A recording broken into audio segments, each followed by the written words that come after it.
Assalamualaikum, selamat pagi semua. Haziq Husni dan Sofia Nur Solihatun, apa khabar semua? Anda sedang menonton Malaysia Hari Ini edisi 5 Januari 2023. Macam mana Haziq tahun ni? Dah masuk tahun baru, waktu bersemangat. ini adalah episod pertama saya tahun 2023. Itu sama juga, Sofia pun? Saya kedua. Kedua dah So dia rasa something new. Dia rasa sesuatu yang baru. Bukannya set baru ke apa, tapi bila tahun tu dah bertukar, tahun baru 2023, semangat baru, azam baru, rasa baru, angin pun rasa macam ni angin 2023 lah yang lalu ni. Dia rasa angin baru tu. So positifkan diri anda. Lagi-lagi pagi ni hari Khamis kan. Tinggal hari Jumaat, lepas tu cuti. Itu nampak tak? Nampak tak? Tapi saya suka sebab bila kita bersama dengan Haziq pagi ni, kita rasa bersemangat. Saya sangat setuju bila kita masuk tahun baru ni kan, apa yang kita buat pun rasa macam ada semangat baru. Kita harapkan agar anda pun sama juga sebab hari ni banyak penceritaan yang sangat-sangat menarik kita bawakan. Betul tak Haziq? Tapi sebelum itulah kita nak ingatkan juga Haziq, sebab sekarang ni angka COVID-19 semakin meningkat. Sangat kalau nak dibandingkan dengan sebelum ini di mana kita dah pun diberikan kelonggaran untuk tidak memakai pelitup muka kan. So bila dah diberi kelonggaran tu diharapkan agar kita dapat menjagalah penjarakan, jagalah pergaulan, tapi angka makin meningkat pula. Sebab itulah Perdana Menteri kita Datuk Seri Anwar Ibrahim berkatalah bagi kita semua yang ingin menjalani kehidupan kita seperti yang disarankan adalah mendapatkan dos penggalak yang kedua. Khususnya disebutkan semalam adalah antaranya wartawan ataupun mereka dan pihak media ya. Kalau anda nak tahulah, bagi dos penggalak yang pertama dekat 18 juta yang mengambilnya, tapi yang dos penggalak kedua ni tak sampai 3 juta pun. Dibayangkan dengan orang kata COVID-19 yang melanda kan, dengan angka yang makin tinggi di seluruh dunia, mungkin ini masa yang cukup sesuai untuk kita fikirkan adakah perlunya kita untuk menguatkan imuniti badan kita dan juga dos penggalak. Yes, okey. Dah cerita pasal COVID-19, jom kita cerita pula pasal cuaca hari ni. Cuaca di Malaysia tekan-tekan tak dapat. Dapat. Kuala Lumpur, Kuching, Kota Kinabalu, Labuan, Kanga, Petaling Jaya, semua dijangka cerah hari ni. Okey, kalau kita tengok Alor Setar, Kota Baru, Kuantan, Ipoh hujan, Senai cerah, Putrajaya cerah. Cerah juga. Apa pun kita lihat pula, ni ada amaran tribut petir di Johor, khususnya di Mersing dan juga Kota Tinggi. Jadi nampaknya cuaca hari ini agak cerah lah. Zik, kita harapkan agar anda semua walaupun apa yang anda lakukan, kita plan perjalanan kita. Kita lihatlah Jabatan Meteorologi, websitenya di sini, dan segala 5 minit ada perkembangan yang terbaru. Yes, okey. Nak ceritalah pasal positif kan, Sofian. Kalau kita nak startkan hari kita dengan sesuatu yang positif, orang kata kita memberi. Sebab orang kata tangan yang memberi itu lebih baik daripada tangan yang menerima. Setuju. Betul kan? Khususnya bagi penceritaan inilah, kalau anda ada di TikTok, anda akan tahu di mana ada satu penceritaan seorang wanita yang menjual nasi lemak ini dengan nasi kerabu dan sebagainya, menyantuni seorang uncle ini. Kalau nak tahu ceritanya, jom kita saksikan video ni.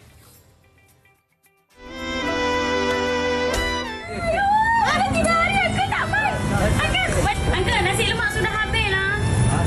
Nasi tinggal ini, uncle main lambat. Boleh.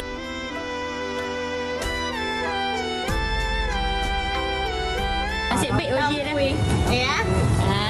Nasi baik. Nasi acap kuih. Uncle sotong sotong sambal ya. Sotong sambal bahasa Cina apa? Sotong. Lupa dah dapat sotong.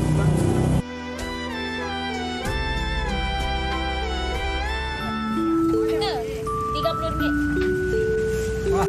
Tak ada lah Uncle. Bye-bye ya. Ini Ana kawan belanja. Kawan belanja. Kawan belanja. Kasih sama Uncle. Cakap bye-bye. Assalamualaikum. So hari ni Cik Su nak agihkan makanan kepada gelandangan. Sumbangan daripada customer Cik Su. So sebanyak 100 pack untuk gelandangan hari ni. So jom ikut Cik Su.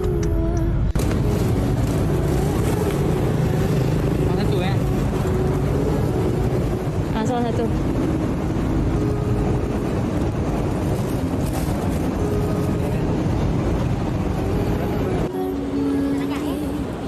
Nasi biryani ya, nasi biryani. Hari ini kita akan buat infak nasi sebanyak 3. Betul lah Aziz, kalau kita memberikan, kita lagi rasa nikmat tu dapat membantu orang lain kan? Ya, kan kalau kita bagi lagi banyak, kita akan dapat lagi banyak. Bukannya kalau kita bagi lagi banyak, kita kurang banyak. Dan kita ambil saja. Ini antara penceritaan yang boleh memberikan inspirasi kepada kita. Kita terus bersama dengan mereka. Wanita ini yang saya rasa banyak berkongsikan cerita tentang uncle ini, Siti Suhaila Isnin atau lebih dikenali sebagai Cik Su dan juga uncle yang berada di sebelahnya. Wah. Assalamualaikum Cik Su. Hai Uncle Lee. Selamat pagi. Selamat pagi. Uncle dah makan nasi lemak belum? Uncle, sudah siap nasi lemak? Belum. Belum. Cik Su dah start berniaga ke? Dah start berniaga dah Cik Su? Ya? Dah start berniaga dah hari ni? Dah start niaga dah? Oh, dah start berniaga dah Okey. Pukul berapa selalu start berniaga tu Cik Su? Minta maaf? Pukul berapa start berniaga tu selalu? Saya buka kedai pukul 7 pagi. 2 pagi. 2 pagi start buka dah. Okey, Cik Su dah kenal uncle ni, uncle dah makan nasi lemak. Cik Su ni berapa lama, dah berapa tahun dah? Dari tahun 2017 saya kenal uncle ni. Okey. Wow. So, bagaimana bermulanya? Orang kata share nasi lemak dengan uncle ni setiap hari Cik Su. Start bagaimana boleh mulanya benda tu? Apa yang menyebabkan Cik Su nak share dengan Uncle Lee? Okey, sebab uncle ni dia memang daripada tahun 2017 dia akan selalu lalu depan kedai dan beli nasi lemak lah. Okey. So daripada tahun 2017 tu saya tak rekodkan lah sebab masa tu tak ada TikTok kan. So Okey. saya rasa benda tu macam biasa sajalah, sedekah yang biasa. Sampailah tular di TikTok lah. Cik Su, uncle ni memang sejak tahun 2017 tu dia berseorangan ke macam mana? Saya rasa dia ada mungkin ada wife, mungkin dia tak bagi tahu saya lah mungkin. Ada wife. Apa tu? Apa tu uncle? Apa uncle cakap tu? Cik Su. Uncle cakap Hokkien. Uncle tengah borak dengan kawan dia kot. Okey, Cik Su, sampai-sampai tu kita nak ceritalah. Kalau kita tengok cerita daripada Cik Su punya TikTok, kita dapat tahu antara penceritaannya. Sebelum ni Uncle selalu beli 2 nasi lemak. Lepas tu start tahun 2019 macam gitu yang tiba-tiba dia beli 1 nasi lemak saja. So macam mana tu Cik Su? Adakah disebabkan sebelum ini dia belikan untuk wife dia and then bila wife dia dah tak ada, dia beli 1 je untuk dia? Sebab bila saya nak berkomunikasi dengan dia agak sukar saya tanya. So bila saya tanya ada wife ke? Dia cakap bo. So tak ada. Bagi pendapat saya mungkin isteri dia dah meninggal ataupun dia tak tahu dekat keberadaan ataupun dia lupa. Saya tak pastilah sama ada yang mana satu. Okey. Sebenarnya cerita tak dapat nak dipastikan cerita dia. Betul. Cik Su, kalau kita melihat sekarang ni, Uncle Lee ni dia pakai t-shirt yang sama, t-shirt kuning, sama yang tular juga di laman TikTok Cik Su sendiri kan. Cik Su ada cuba nak mengenali tak dia duduk kat mana, dia ada pekerjaan ke, rumah dia berdekatan ke, ada cuba nak dapat tahu tak? Uncle Lee ni macam mana? Saya dah pergi, saya hari tu saya tak pernah terdetik pun nak pergi rumah dia. Sampai ada satu komen, cuba tengok rumah uncle dekat mana. So bila saya pergi rumah dia, memang saya agak terkejut lah sebab rumah dia tu, rumah papa dan dia tinggal berseorangan lah. Tak ada elektrik ataupun air dekat rumah dia. Ya. Okey. Sebelum ni saya rasa mungkin baju ni membawa sentimental. Tapi sebenarnya saya rasa mungkin tak. Sebab bila saya tengok rumah dia tak ada air, bermakna mungkin dia pakai baju yang berulang lah. Tak ada sentimental value. Bukanlah tak ada sentimental yang cerita sedih di sebalik baju. Mungkin sebab memang tak ada air yang tu. Okey, faham. Tapi kalau baca lagi ceritanya, uncle setiap kali datang nak beli sebenarnya nasi lemak tu. Kan? Tapi Cik Su tak terima lawang dia dan pernahlah bergaduh mulut, kata dia nak bagi, dia merajuk kan. Dia nak bagi juga duit tu. Jadi bagaimana sebenarnya Cik Su orang kata berkomunikasi dengan Uncle Lee ni untuk bagi tahu kat dia, saya tak nak terima duit ni, saya nak bagi je uncle makanan ni. Macam mana mula-mula uncle tu menerima?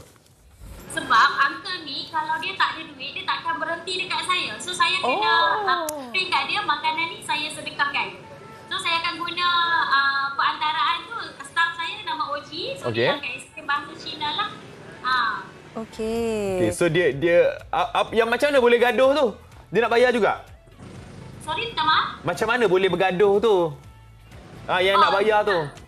Cuma uncle ni dia mungkin dia faham penat. Dia nak cari duit kan. So dia tak nak kalau saya belanja macam tu sahaja. Okey. Nampak tak? Uncle ni macam mana pun, sekalipun dia ada semangat tu untuk dia nak mencari rezeki. Bukan nak ambil free, tapi dia tetap nak membayar juga. Cik Su, Cik Lee ni kan, nak tanyalah juga, dia biasanya suka makan nasi lemak kan, lauk apa tu? Dia memang ada rutin dia ke bagaimana? Dan seminggu tu berapa kali jumpa dia? Saya rasa memang rutin dia. Memang rutin sama nasi lemak tu. Betul. Ya. Tapi sekarang ni Cik Su bukan setakat memberi kepada Uncle Lee saja. Betul. Cik Su sekarang ni telah pun membuat CSR lebih besar sebab banyak mendapat fund juga daripada followers di TikTok Cik Su. Ya, betul. Cik Su. Ya. Cuba tanya dekat Uncle. Nasi lemak Cik Su sedap tak? Uncle, nasi lemak Hotia. Oh, dia anggur. Boleh carilah nasi lemak Cik Su. Tanya Uncle juga, dia suka lauk apa? Uncle suka makan itu lauk apa? Dia suka makan ayam. Okey, Pak. Udang.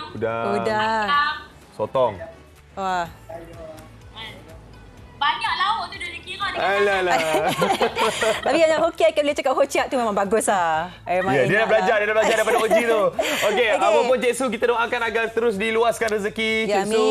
Semoga dimudahkan urusan Uncle Lee juga. Semoga berterusan Cik Su.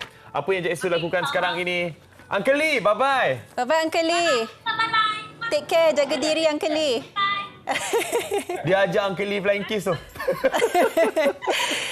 Okey, terima kasih Cik Su dan juga Encik Lee. Kita melihat satu trend yang bagus di TikTok di dalam media sosial. Kita normalizekan benda yang baik.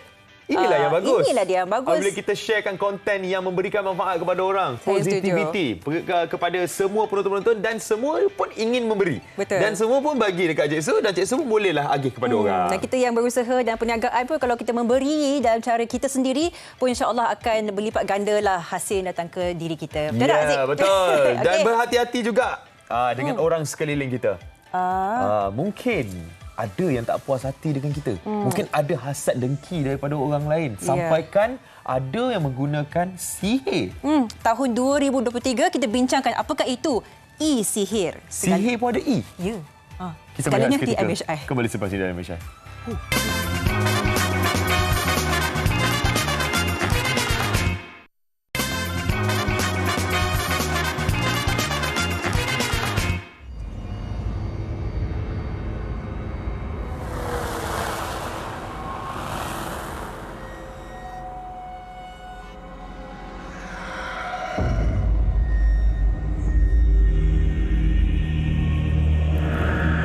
kurang ilmu pengetahuan lah, ataupun dia orang mudah percaya dengan kadang-kadang sometimes benda-benda macam ni selalunya ada sindiket dia orang. So kebanyakan kita banyak tak terdedah pada benda-benda yang orang kata pengetahuan lah. Sihir ni macam jalan pintas lah bagi dia orang untuk mendapatkan apa yang dia orang nak, sama ada secara membalas dendam ataupun buat dia orang sakit. Portal-portal online ni dia lagi senang nak sebarkan ke orang. Lepas tu and masyarakat kita ni still percaya benda-benda tahyul ni and orang lagi senang nak ditipu. Kemaruk sangat ni, macam nak cari duit kemaruk sangat. Tapi kalau boleh benda-benda macam ni sepatutnya tak payahlah jual dekat tempat-tempat macam tu. And kalau boleh, yelah dah 2023 kan, tak payahlah guna-guna benda macam ni untuk buat something kat orang.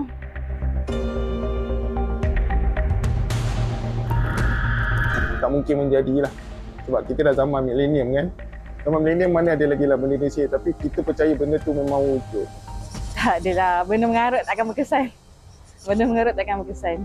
Saya tak pastilah benda tu kan, sebab saya pun tak pernah beli, tapi ikutlah juga kan.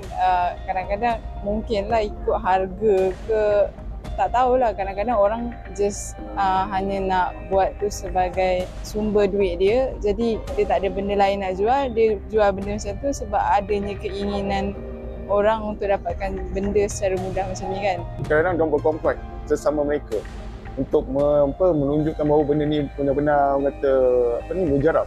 Dan benda tu tak mujarab pun sebenarnya. Dia adalah macam tipu helah lah sebenarnya kalau kompret untuk melariskan barangan. Benda ni salah, kenapa nak beli? Yang jual pun satu, dia macam takkanlah tak ada benda lain yang boleh buat selain daripada benda yang tak baik. Benda banyak lagi benda boleh buat. Kenapa nak kena jual minyak? Perkara ni patut dibendung lah. Sebab dia mendatangkan mudarat kepada orang lain dan tidak sepatutnya berlaku lah. Aziz, tahu tak, walaupun kita cakap tentang orang zaman sekarang ni tak begitu percaya, tetapi kalau hakikatnya kita melihat di laman jualan online ni, banyak tau. Kalau tiada demand, tiada supply. Betul. Dan kita bercakap tentang antaranya minyak pengasih, minyak pemisah, dan ada yang menjual servis seperti hantar WhatsApp pun boleh untuk menjatuhkan sihir kepada orang lain. Dia rasanya tak tahulah boleh percaya ke tidak benda ni, Zik. Adakah benda itu dah menjadi satu teknologi, kan? E-sihir.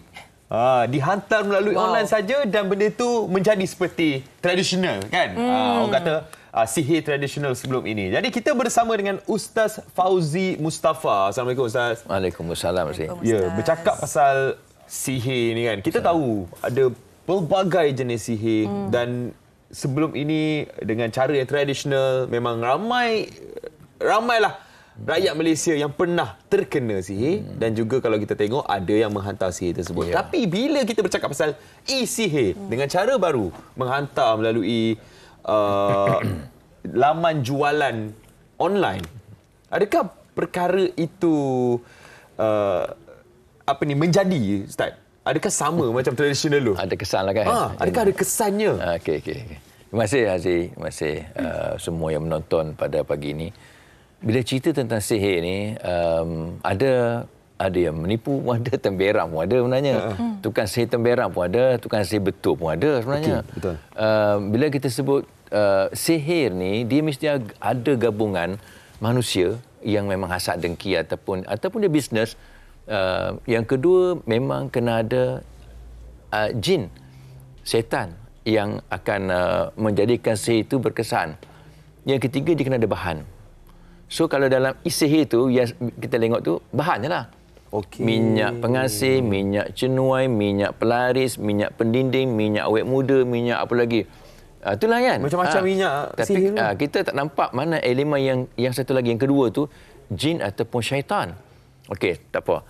Katakanlah bagi saya lah bila sebut tentang e-sihir ni, produk-produk yang dijual melalui internet semua kan, kita boleh langgan kemudian dia akan sampai ke rumah kita kan. Adakah dia pure, asli, original ataupun tidak? Tadi kan keberkesanan dia bergantung kat situ. So bila kita lihat, katalah bagi saya lah prosesnya panjang sebenarnya. Katalah minyak pengasih, minyak dagu katakanlah contohnya. Haziq, minyak dagu ni bukan macam minyak masak macam tu. Guna terus jadi. Dia prosesnya ialah kena tunggu dulu ada orang meninggal.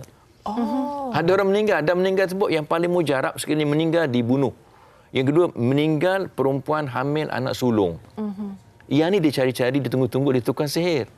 Bukan senang, bukan dalam masa 1 bulan tu ada orang meninggal macam ni kan. So satu. Yang kedua kalau ada orang meninggal, dia terpaksa keluar tengah malam. Hari dikuburkan, dikebumikan mayat tu, tengah malam dia kena keluar pergi kat kubur tu, kena gali mayat. Gali kubur. Effort tu. So kerja bukan senang proses tu.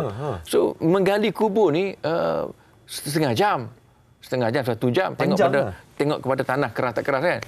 Kemudian dah gali kubur, keluarkan mayat pula. So dia kena ada satu lilin, dia kena letak kat dagu. Minyak dagu kan? Minyak dagu tu minyak pengasih kan? Tak ni nak tunggu lama pula, setengah jam, 1 jam ataupun 2 jam pula nak keluarkan minyak. Bukan banyak. Sikit je. Minyak, bukan banyak minyak sini, minyak dagu ni sikit je. Sikit saja. So, kemudian malam tu dia akan proses. Mesti ada pemujaan.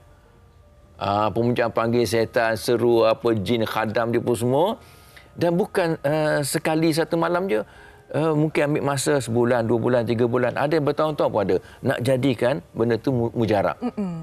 Last sekali Aziz, nak pastikan ada tuan, dia mesti masukkan darah dia. Dia cucuk darah ujung jari ni, darahnya masuk dalam botol yang ada minyak dagu tu. Setelah dia jampi, dipuja, barulah ada tuan. Oh, ni tuan dia.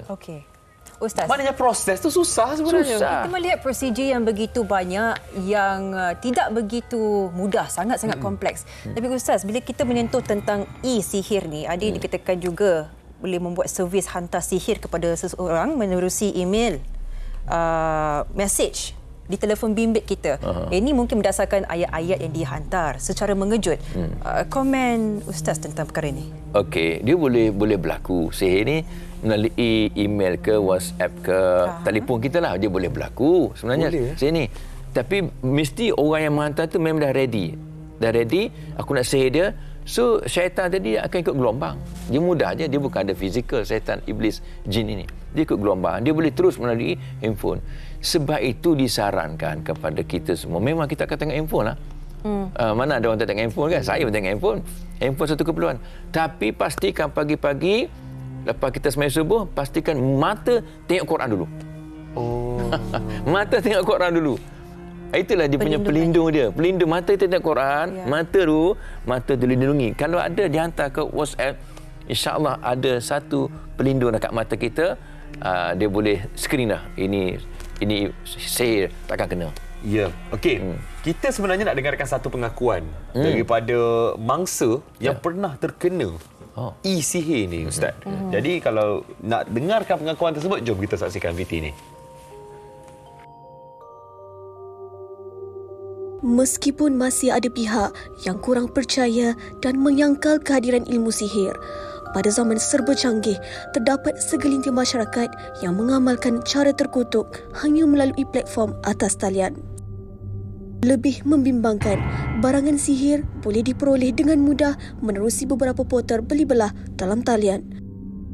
Antaranya seperti minyak pengasih, minyak dagu, minyak pelaris, minyak pendinding dan minyak pelaris mani gajah. Selain itu, ilmu hitam ini juga boleh dihantar melalui panggilan telefon sahaja.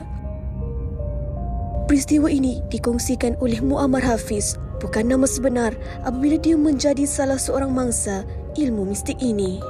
Waktu tu saya masih baru bermula dalam bidang perniagaan lah. Saya mula berniaga lebih 10 tahun yang lalu, dalam 2013, 2012 macam tu. Lepas tu, bila kita berniaga ni, kita bukan sekadar menjual produk, kita perlu menjual diri kita juga. So, secara tidak langsung, diri kita ni memang kena tonjolkan lah dekat social media. Kita perlu letakkan nombor telefon, gambar dan sebagainya lah untuk orang beli produk kita lebih senang. Dan ada satu hari ni, saya ingat saya waktu lebih kurang 2-3 tahun lepas, waktu tu saya mendapat panggilan daripada nombor yang tidak dikenali. Nombor tu saya expect macam daripada pelanggan saya lah, nak membuat tempahan makanan ataupun sebagainya. Jadi saya jawab lah macam biasa. Tapi waktu, saya ingat saya lagi, waktu saya angkat panggilan tu, memang saya tak dengar sebarang suara. Dan saya tanya, hello, Assalamualaikum, saya bagi salam dan sebagainya, tak ada orang jawab.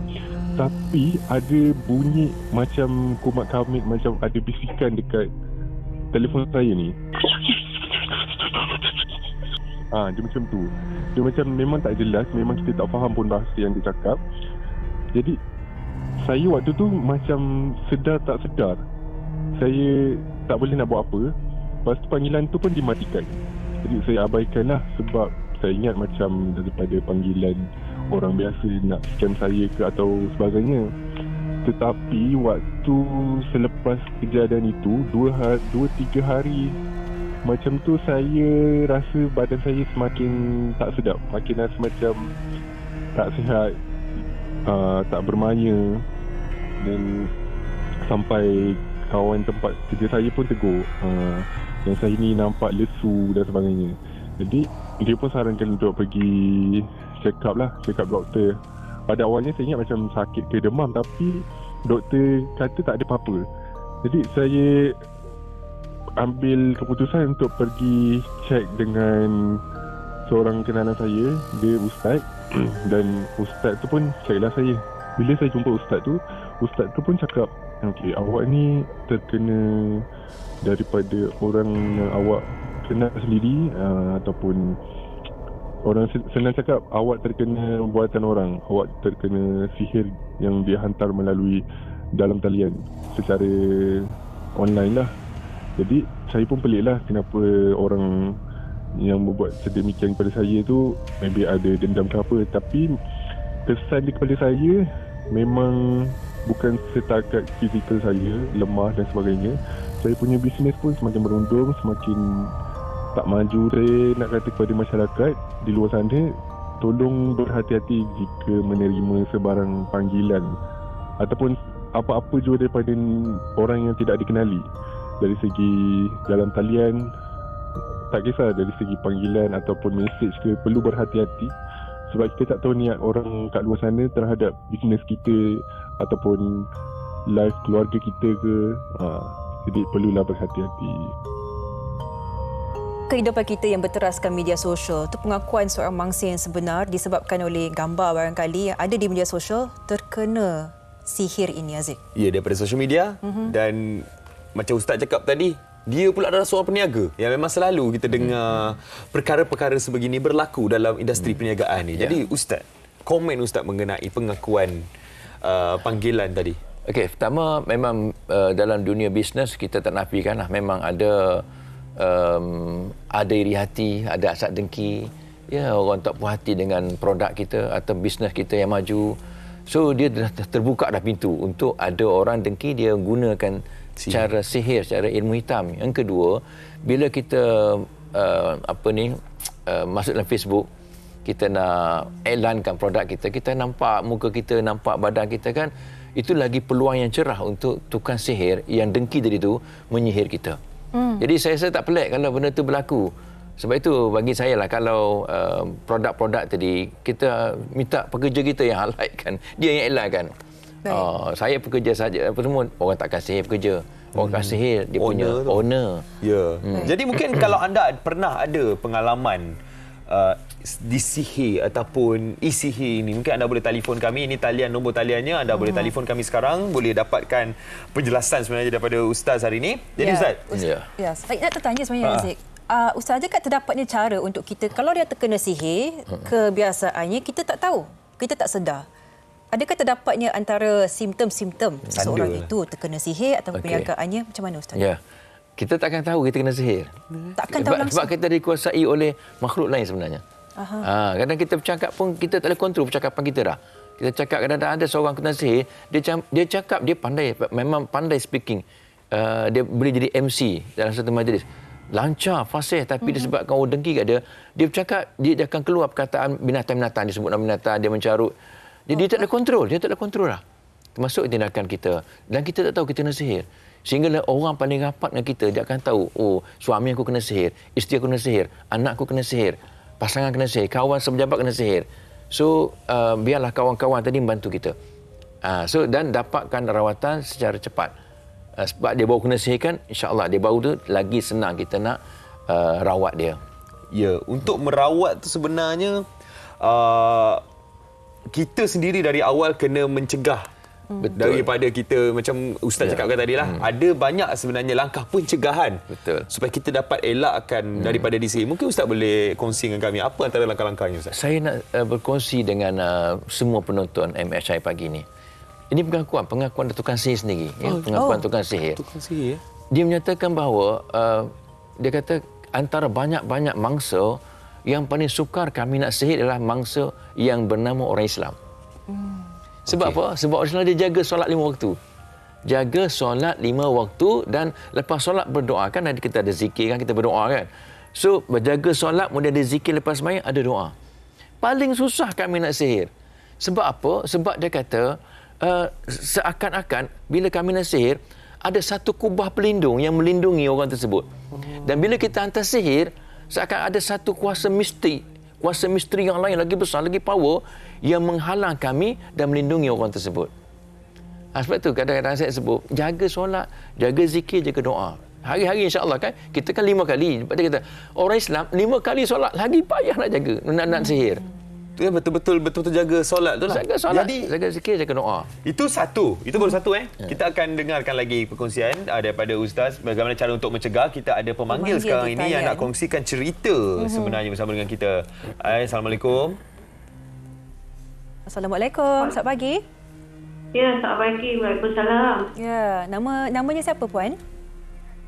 Nama saya Liza. Okey, Puan Liza. Puan Liza ada cerita, mungkin pengalaman disihir ke? Kongsikan. Puan Liza? Oh, banyak pengalaman saya ni. Okey, mungkin pilih satu. Dah, Puan Liza, ceritakan. ya, ya. Ceritakan Puan Liza, mungkin pengalaman Puan Liza, apa yang Puan Liza nak tahu daripada Ustaz. Silakan. Assalamualaikum, Ustaz. Waalaikumsalam. Saya ni kerap kena lah. Kadang saya berubat tu kena balik. Berubat tu kena balik kan. Kena tu macam mana, Puan Liza? Kadang-kadang saya suami isteri lah yang selalu kena ni. Kadang-kadang tekak kita gatal. Ya, lepas tu bila masak kan, basi lauk tu. Okey. Basi. And then gatal-gatal badan. Tiba-tiba ada timbul macam ada satu gatal tu kan, macam satu ruang. Gegata. Betul. And then I dengan my husband ni kerap aja bergaduh. Padahal hal kecil je. Tapi dia punya meletup tu macam apa orang cakap ni. Meletup lah macam tu. Puan Liza sedar ke? Puan Liza sedar ke mengenai perkara ini dan Puan Liza tahu ke daripada mana datangnya sihir ni? Ada dapat mesej ke orang hantar barang kat rumah ke? Macam mana Puan Liza? Dia selalu, saya ni dah. Ya, Puan Liza? Puan? Puan? Ya, ya. Daripada mana datangnya Puan? Mungkin Puan boleh share? Tapi saya suspek daripada gambar lah. Gambar. And then mungkin kawan yang rapat yang mengenali kita ni. Faham. Yang mengenali kami berdua ni. Ini yang paling saya tengok yang Puan sedar Jadi itu adalah cerita Puan Liza. Terima kasih Puan Liza. Ustaz, bila kita mendengar penceritaan seperti ini, mungkin antara suspek utama kalau kita terkena adalah orang yang lebih rapat dengan kita. Komen Ustaz. Gini, bagus juga banyak input yang berguna kita boleh kongsi dengan Puan Liza tadi. Ada beberapa perkara. Yang pertama saya nak sebut ialah kita jangan mempamerkan sangat dan jangan menunjukkan sangat dengan gairahnya di media sosial kebahagiaan kita, kemesraan kita suami isteri dalam media sosial lah. Jangan. Sebab ada orang yang tak suka, ada yang dengki, ada yang cemburu, ada yang iri hati. Kadang dia bertindak luar jangkaan kita. Kita bincang tadi kan. Dia bertindak, kadang kita rasa pelik sampai tahap dia boleh sihir kita. Dan barangkali dia pun, dia kata aku nak pick up suami dia pula lah. Contohlah kan. Lagi kena. So, jangan pamerkan sangat lah. Sikit-sikit boleh. Sikit-sikit jangan terlalu kerap dan jangan terlalu. Okey, yang kedua ialah saya nampak, bukan nampak lah, saya rasa pandangan saya, pendapat saya berdasarkan pengalaman sebelum ni, bila ada masalah gatal, masalah, biasanya berkait dengan santau. Santau biasanya, gatal. Jadi kadang-kadang unsur-unsur santau ni, dia ada benda-benda yang menggatalkan. Sampai orang kata benda tak masuk akal. Ramuan-ramuan tu bukan satu dua, banyak sampai 10 ramuan dia nak menjadikan gatal. So pastikan Puan Liza dapat rawatan di tempat yang sebenar-benarnya. Contohnya kalau di Malaysia saya sebut minta maaf Darul Syifa lah yang almarhum Tuan Guru Datuk Dr. Harudin yang mengasaskan. Di satu Malaysia semua ada Darul Syifa ni. So dapatkan rawatan sebab dia ada kaedah merawat santau menggunakan bahan-bahan dan akhirnya alhamdulillah boleh pulih seperti biasa, sembuh seperti biasa dengan izin Allah. Jadi itu antara penjelasan mungkin boleh digunakan oleh Puan Liza untuk berubatlah. Okey, jadi berbalik kepada pencegahan tadi. Nombor satu tadi Ustaz katakan adalah kita jaga solat kita. Jaga solat, zikir kita, doa kita. Antara perkara lain lagi yang kita boleh jaga Ustaz? Okey, bagus soalan tadi. Kita biasanya dia di keluar rumah saja, pastikan baca doa. Keluar rumah tu baca doa dah. Bismillah, tawakkaltu 'ala Allah, la haula wala quwata illa billah. Pendek je.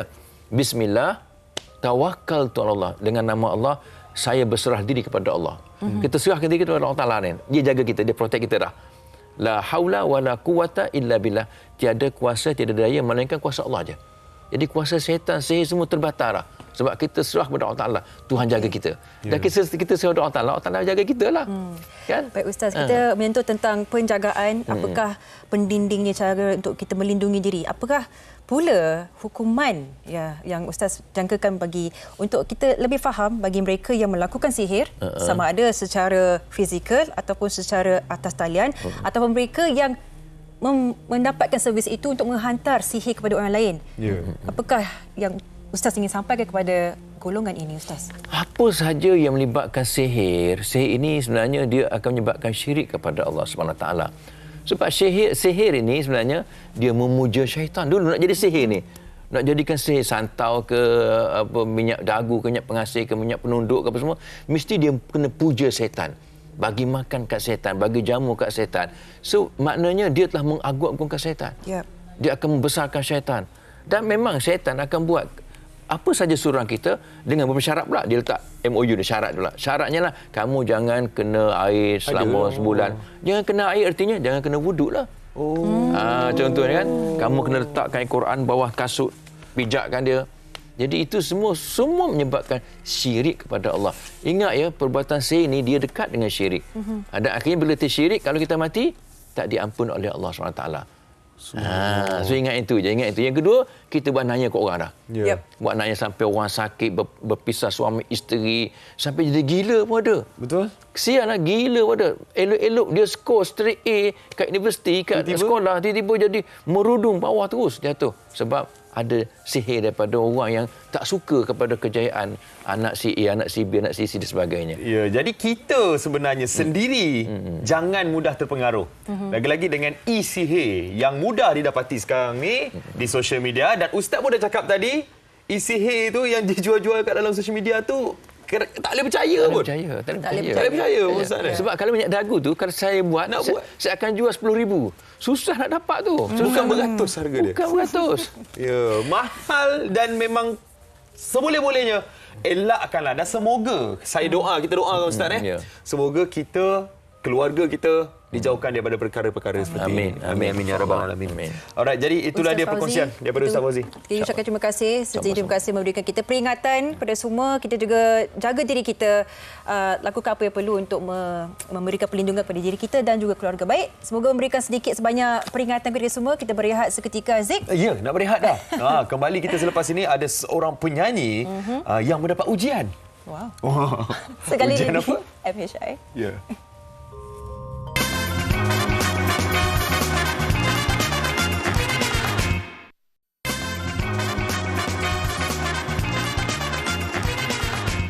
Ya, kembali bersama kami di Malaysia hari ini. Kita ada banyak cerita-cerita yang mendapat perhatian di dalam surat khabar hari ini. Antaranya, dia di depan muka surat hadapan Cosmo, harga makanan kantin sekolah naik. Ya, kenaikan 20 sen hingga RM1 hanya melibatkan ada yang mendapat tender barulah. Ibu bapa terpaksa tambah wang saku anak-anak. Kalau kita sebelum ini mungkin zaman Sofia lah, berapa belanja sehari? Saya rasa paling maksimum RM1.50 RM1.50 lah. RM1.50 lah. RM2 pun pernah lah. RM2 tu kira mewah lah. Tapi sekarang ni mungkin RM10. Kadang-kadang tak cukup juga. Tak cukup. Untuk kita dapatkan satu makanan yang berkhasiat untuk dengan penuh nutrisi untuk anak-anak kita di sekolah. Jadi itu antara perkara yang perlu kita ambil tahu sekarang. Itu yang kita sebutkan tentang bukan kegawatan tetapi mungkin sedikit sebanyak kesusahan dan sudut ekonomi tahun ini. Kita kena bersiap sedia ya tuan-tuan dan puan. Ya, recession. Dan kita saksikan pula di berita harian ni dia menjadi perhatian dunia pada ketika ini. Pelancong Cina dibenarkan masuk. Kerajaan membenarkan pelancong asing memasuki Malaysia termasuk dari negara mempunyai kadar jangkitan COVID-19 yang tinggi seperti China dan juga Amerika Syarikat dengan kawalan yang ketat, di mana kita akan lihat Jabatan Imigresen dan KKM kawal semua pintu dan mereka yang mempunyai gejala perlu menjalani ujian RTK dan sebagainya. Tapi ini antara yang menjadi kepentingan negara iaitu memastikan bahawa kita kuat dari sudut ekonominya, tapi antara yang kita perlu lakukan adalah penjagaan diri kita sendiri. Jadi, kekal selamat semua. Ya, itu cerita dalam Malaysia. Ya. Kita nak bawa anda pergi ke luar negara untuk kita tahu apa yang berlaku sepanjang minggu ini dalam rangkuman luar negara. Jom. Nak tahu cerita apa? Jom. Jom. Pergi. Oh, pergi cerita ni.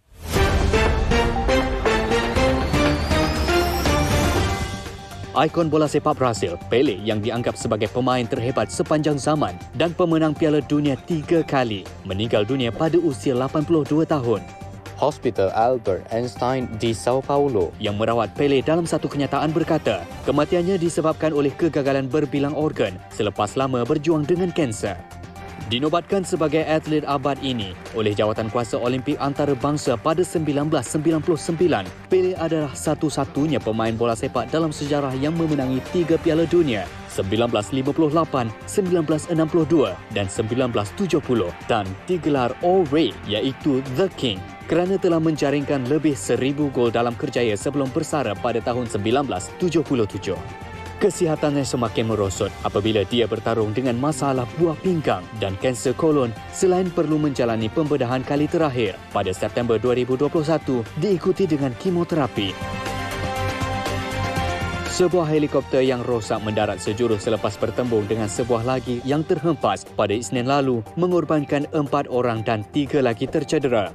Polis negeri Queensland berkata, 2 helikopter itu bertembung pada ketinggian sekitar 300 meter iaitu bersamaan 984 kaki berhampiran SeaWorld di Gold Coast, Australia.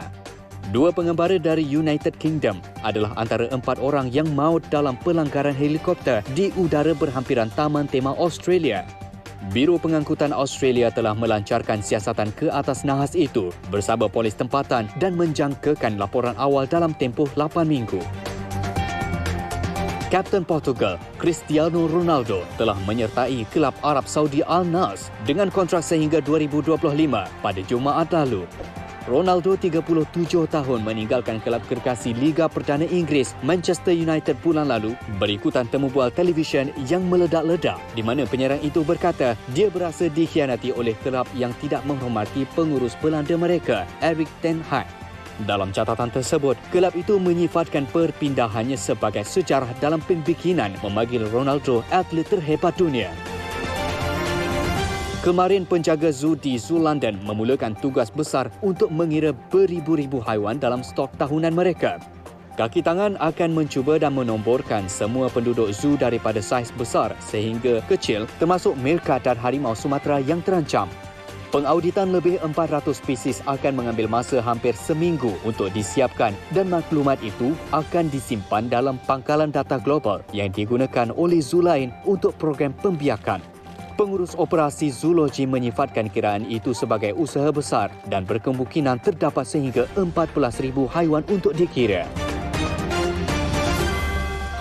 At least kita ambil tahu apa yang berlaku. Rangkuman berita dunia untuk kita sedar dan tahu bersama-sama bukan sahaja dalam berita negeri kita saja, negara kita saja tapi juga di seluruh dunia. Okey. Ya, okey Sofia. Ya. Mengikut statistik pendaftaran kelahiran seramai 25,567 anak tidak sah taraf didaftarkan dengan JPN sejak 2019. Dan ini adalah situasi yang begitu membimbangkan. Betul, antara kisah benar yang dihadapi oleh Yayasan Maghfirah ketika menyantuni rumah orang tua-tua adalah apabila menjelang hari raya, ramai anak-anak yang menghantar ibunda ayah mereka ke rumah orang tua. Generasi muda semakin hilang rasa tanggungjawab. Sebab itulah Yayasan Maghfirah membina sebuah pusat latihan dan dakwah. Objektif pusat latihan dan dakwah ini adalah untuk melahirkan pendakwa muda yang akan membimbing para remaja dan anak-anak asnaf melalui pendidikan agama dan pembangunan jati diri masyarakat Islam melalui kelas-kelas pengajian yang bakal diadakan. Tanah seluas 15 ekar ini akan menjadi seperti sebuah kampung yang penuh dengan aktiviti pengajian dan latihan kepimpinan generasi muda. Alhamdulillah. Dan bagi para penonton, mari kita bersama dalam usaha membaiki keadaan masyarakat kita dengan berinfak dengan pembelian tanah pusat latihan dan dakwah Yayasan Maghfirah. Dan layari sedekah ym.com sekarang untuk melihat bagaimana kita boleh membantu masyarakat di sekeliling kita. Inilah antara informasi yang boleh kita tampilkan khas untuk anda. Ayuh, kita meneruskan harapan bagi mereka yang memerlukan. Ya, tadi kita ada bagi tahu ada seorang penyanyi yang nak ambil ujian. Ya, kita berehat seketika. Okey, lepas tu kita lihat apakah yang diuji sebenarnya. Ya, betul. Paper, kita nak hantar paper periksa tu.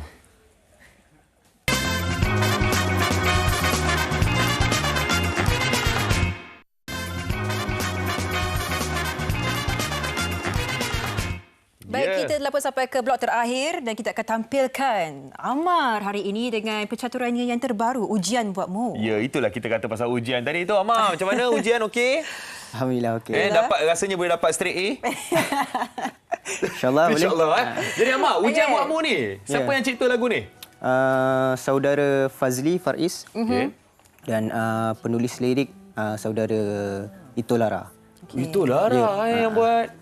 Itu legend nasyid tu. Ya, betul. Baik, yang kita melihat kan lagu yang berteraskan, orang kata kita semua yang boleh relate lah kan, ujian buatmu. Kita semua diuji. Ramai yang sedang cuba untuk healing pada ketika ini. Mungkin nak kongsikan apakah intipati lagu terbaru ni? Okay, lagu ni mengesahkan ialah kita manusia sentiasa diuji. Kan? Jadi kita harus move on lah. Move on dan redha segala yang apa yang Allah dah bagi ujian kat kita tu, kita kembalikan balik. Cinta ujian buatmu tu, cinta tu kita bagi balik. Serah kepada Allah Subhanahu Wa Taala. Adakah dengan nyanyian lagu ni kan sebenarnya untuk memberi semangat juga dekat diri Amar sendiri yang mungkin masa menyanyikan lagu ni kan, awal-awal masa buat lagu ni sedang diuji masa tu? Boleh jugalah. Betul, sedang diuji. Ada jugalah. Yalah, saya pun manusia juga. Sudah biasa kan. Ada jugalah ujian.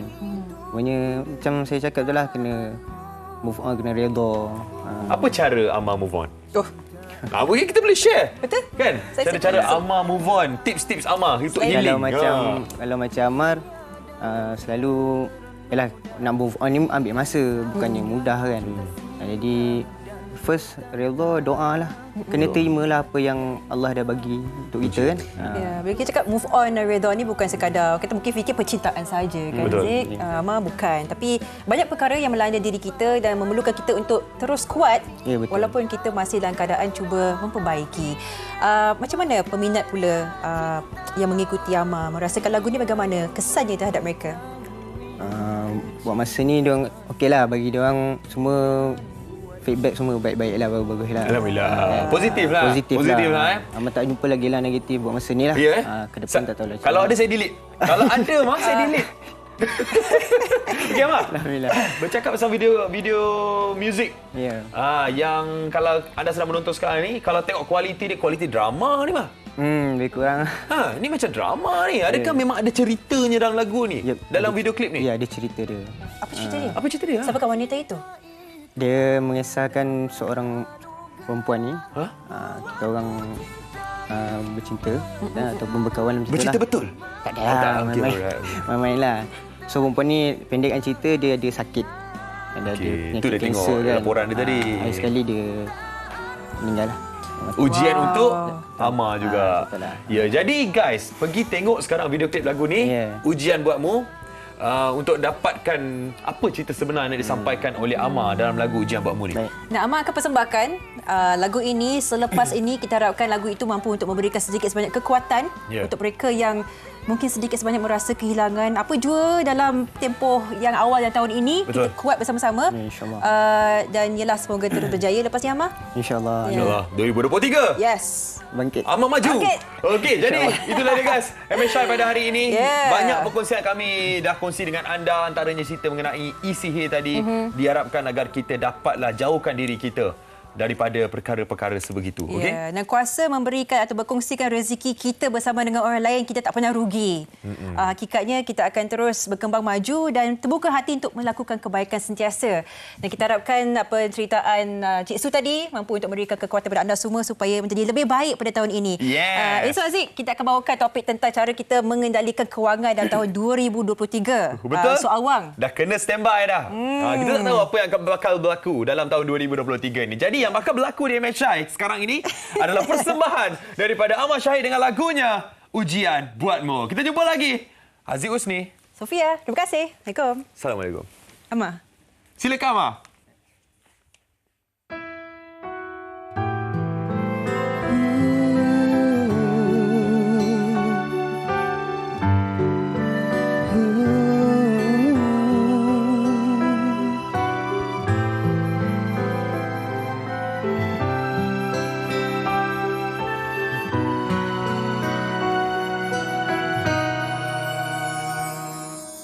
Andai cinta itu bernafas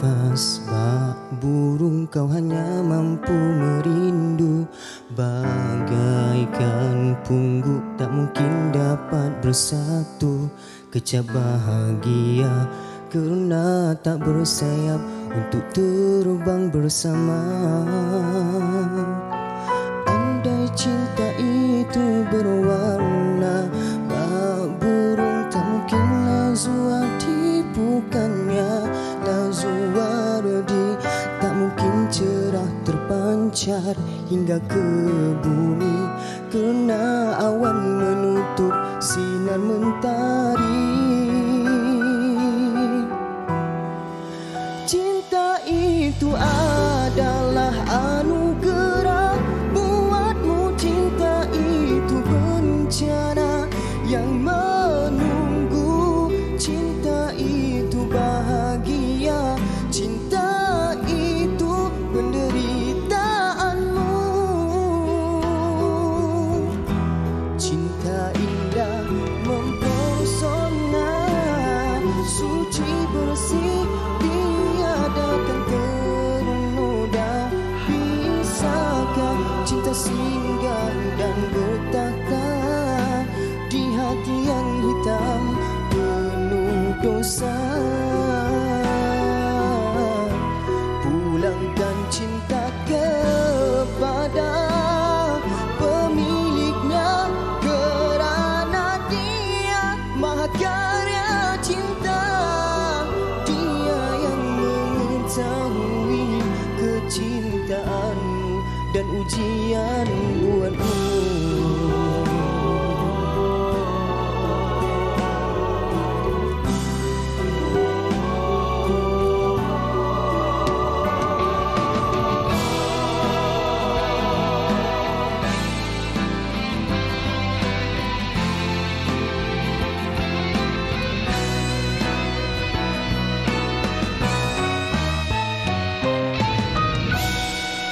Cinta itu adalah anugerah buatmu, cinta itu bencana yang menunggu.